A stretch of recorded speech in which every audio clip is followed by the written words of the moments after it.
Hello friends, welcome to best English classes. मैं हूं प्रतीक तंवर और आज हम पढ़ रहे हैं एक बहुत ही इम्पोर्टेंट लिटरेरी टर्म, पन। पन यानी शब्दों का एक खेल, अ प्ले ऑन वर्ड्स, जहां पर एक शब्द के ऊपर ही बात होती है, वही सेंटर होता है, जिसके एक से ज्यादा मीनिंग होते हैं, या फिर एक वर्ड हो सकता है या फिर मिलते जुलते दो वर्ड, पर बेसिकली यहाँ पे किसी एक शब्द से खेला जाता है। ठीक है, अभी आपको और अच्छे से समझाऊंगा। पन के लिए ही एक और शब्द है, पैरोनोमेसिया। पैरोनोमेसिया भी इसको बोलते हैं। ये ग्रीक शब्द से आया है, पैरोनोमेजीन, जिसका मतलब होता है नाम में कोई बदलाव करना। चिंता मत करें, अभी हम खूब सारे एग्जाम्पल पढ़ेंगे, बढ़िया तरीके से समझ में आएगा आपको। बेसिकली पन्स के अंदर शब्द इन्वॉल्व होते हैं जिनका सिमिलर साउंड होता है, यानी वो मिलते जुलते से होते हैं।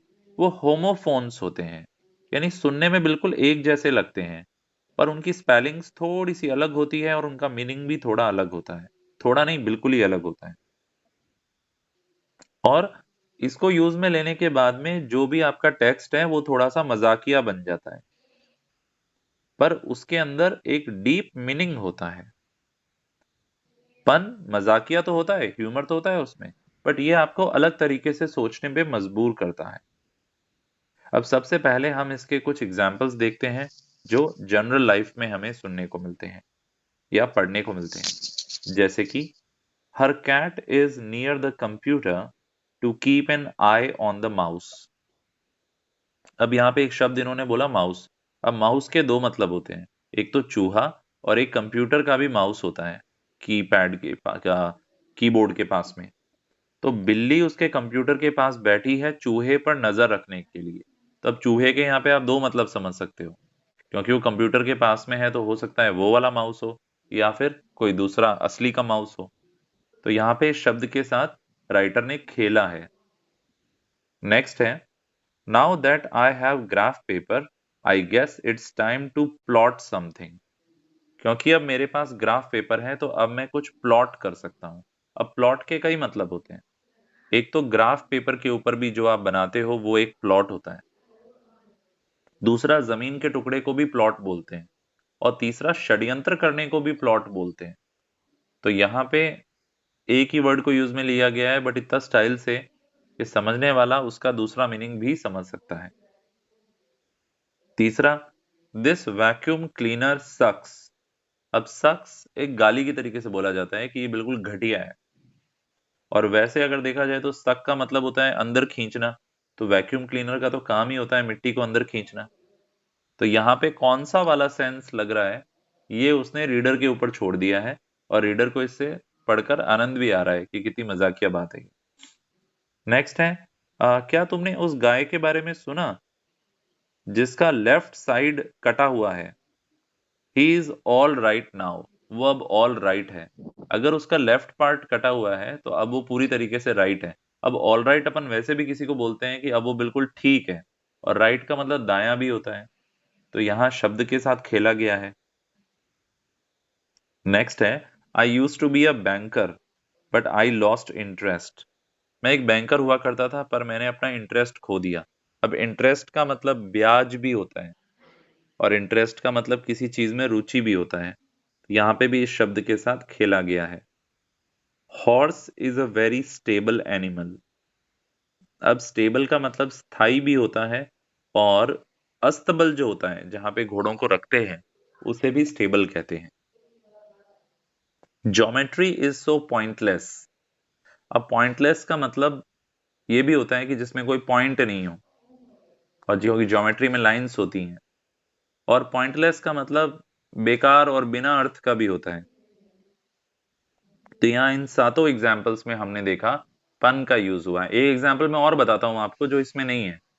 जैसे कि एग्जाम्पल मैंने एक बुक में पढ़ा था कि जैसे हम हिंदी में बोलते हैं ना कि कुत्ते की दुम कभी सीधी नहीं होती, इसके लिए इंग्लिश में एक लाइन आती है कि अ लैपर्ड यानी तेंदुआ। इन नोट्स में नहीं है ये एग्जाम्पल, अलग से बता रहा हूँ आपको। A leopard does not change its spots when it when it goes from one spot to other. कि जो तेंदुआ होता है वो अपना स्पॉट चेंज नहीं करता है जब वो एक स्पॉट से दूसरे स्पॉट पे जाता है। अब स्पॉट का मतलब धब्बा भी होता है और स्पॉट का मतलब स्थान भी होता है, जैसे पिकनिक स्पॉट। चलिए अब इसके एग्जाम्पल देखते हैं। अब हम कुछ लिटरेचर की दुनिया के एग्जाम्पल देखेंगे। जैसे कि ऑस्कर वाइल्ड का प्ले था the importance of being earnest. अब टाइटल के अंदर ही पता चल रहा है, यहाँ पे जो अर्नेस्ट है उसके जो डिक्शनरी डेफिनेशन आप देखें तो वो अलग है, और इस व्यक्ति का नाम भी खुद का इसने अर्नेस्ट ही रखा है। दूसरा एग्जाम्पल है रोमियो एंड जूलियट में से, जहां पे शेक्सपियर हैवी शब्द के दो मतलब बता रहे हैं। हैवी का मतलब भारी भी होता है, और हैवी का मतलब जैसे हम कहते हैं दिल भारी हो गया है दुख से, उसके लिए भी यूज में आता है। जैसे उसमें एक लाइन थी रोमियो एंड जूलियट में, गिव मी अ टॉर्च, मुझे एक मशाल दो, I am not for this ambling being but heavy, I will bear the light. कि चाहे ये कितना भी भारी हो, मैं सहन मैं सहूंगा लाइट को। यानी कि अब लाइट का मतलब रोशनी भी होता है और हल्का भी होता है। तो यहाँ पे इस तरीके से शब्दों से खेला गया है। इसी तरीके से रोमियो एंड जूलियट के अंदर ही आगे एक पन आता है, जहां पे कि आ, इसी तरीके से रोमियो एंड जूलियट के अंदर एक पन आता है जहां पे कि मर्क्यूटियो जो बहुत फेटली स्टैब्ड है, मतलब कि अब मरने वाला है, उसको बहुत बुरी तरीके से तलवार मारी गई है। और इसके अंदर इस सीन के अंदर ग्रेव शब्द आता है। अब ग्रेव शब्द के दो मतलब होते हैं, इसका एक मतलब सीरियस भी होता है और एक इसका मतलब कब्र भी होता है। तो वो एक डायलॉग बोलता है कि आस्क फॉर मी टुमारो, मेरे बारे में कल पूछना, you shall find me a grave man, तुम्हें मैं एक ग्रेव आदमी मिलूंगा। यानी कि अब इसके दो सेंस हो सकते हैं, गंभीर भी हो सकता है और कब्र वाला यानी मरा हुआ भी हो सकता है। इसी तरीके से ग्रेट एक्सपेक्टेशंस चार्ल्स डिकन्स का नॉवल है, हमारे चैनल पे अवेलेबल भी है। यहाँ पर वो एक वर्ड बोलते हैं पॉइंट, और पॉइंट के दो मीनिंग होते हैं। यहाँ पे एक लाइन आती है, they seem to think the opportunity lost, उन्होंने सोचा होगा कि अपॉर्चुनिटी अब चली गई है।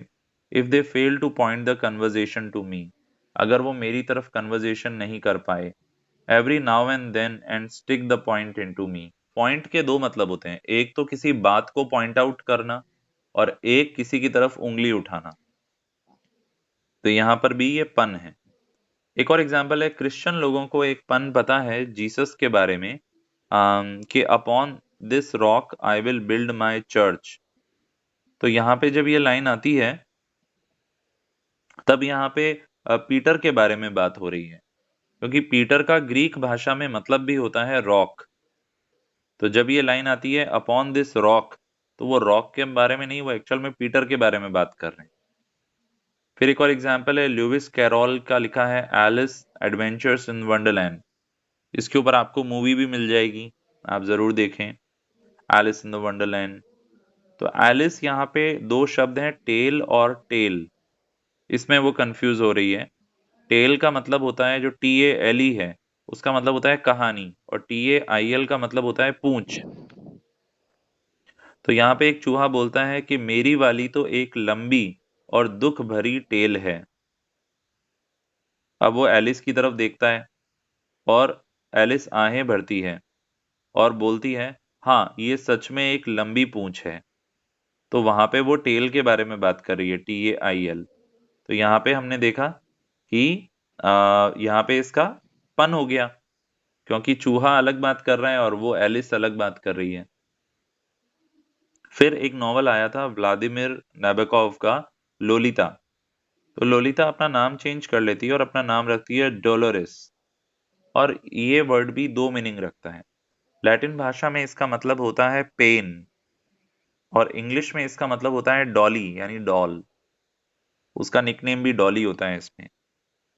ग्रामर का भी एक ह्यूमर है, एक फेमस मजाक है कि पास्ट प्रेजेंट और फ्यूचर तीनों बार में गए, और वो बहुत ही टेंस माहौल था।